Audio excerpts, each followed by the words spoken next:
উচ্চ মাধ্যমিক 2026-এর ছাত্রছাত্রী বন্ধুদের জন্য সব থেকে বড় সুখবর। তোমরা কি চিন্তায় আছো রেজাল্ট কবে বেরাবে? পাস নাম্বার না তুলেও কি গ্রেস মার্কস দিয়ে তোমাকে পাস করানো হবে?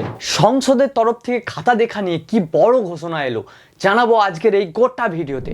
ভিডিওটা একদম শেষ পর্যন্ত দেখো, কারণ একটা ছোট্ট ভুল তথ্যেও তোমরা বিভ্রান্ত হতে পারো। আমি সুশোভন, তোমরা দেখছো সুশোভন পাত্র এডুকেশন।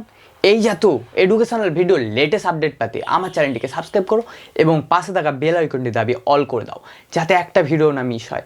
আর এই ভিডিওটা তোমার সেই সকল বন্ধুদের কাছে বেশি বেশি করে শেয়ার করো যারা কিছুদিন আগে উচ্চ মাধ্যমিক এক্সাম দিয়েছে এবং রেজাল্টের জন্য ওয়েট করছে। দেখো, পরীক্ষা শেষ হওয়ার পরে এখন খাতা দেখার কাজ কিন্তু তুঙ্গে। সাধারণত সংসদ 60 থেকে 90 দিনের মধ্যে রেজাল্ট প্রকাশ করে। সেই হিসাব অনুযায়ী মে মাসের শেষে এবং জুন মাসের প্রথমের দিকেই তোমরা রেজাল্ট হাতে পেতে চলেছ। তবে বোর্ড থেকে অফিসিয়ালি ডেট ঘোষণা করলে আমি তোমাদের সব থেকে আগে জানিয়ে দেব। এবার আসি সব থেকে ভাইটাল টপিক, গ্রেস মার্কস এবং পাস করে দেওয়ার উপর কি নিয়ম আছে।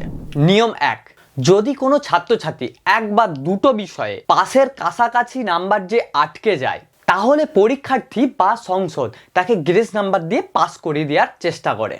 নিয়ম 2, মনে রাখবে প্রজেক্ট এবং থিওরিতে তোমাকে কিন্তু আলাদা আলাদা করে 30% নাম্বার পেতে হবে। এবার বলে রাখি, যারা সব প্রশ্ন টাচ করে এসেছো তারা কিন্তু স্টেপ মার্কিংয়ে সুবিধা পাবে, তাই ফেল করার ভয় একদম করো না। তাই বন্ধুরা, পরীক্ষা যেমনই হোক টেনশন করে লাভ নেই, আগামী দিনের কথা ভাবো। তোমার রেজাল্টটি কেমন হবে বলে মনে হচ্ছে নিচে কমেন্টে জানাও।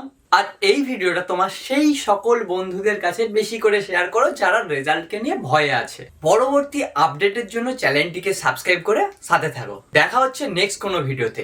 Tata bye.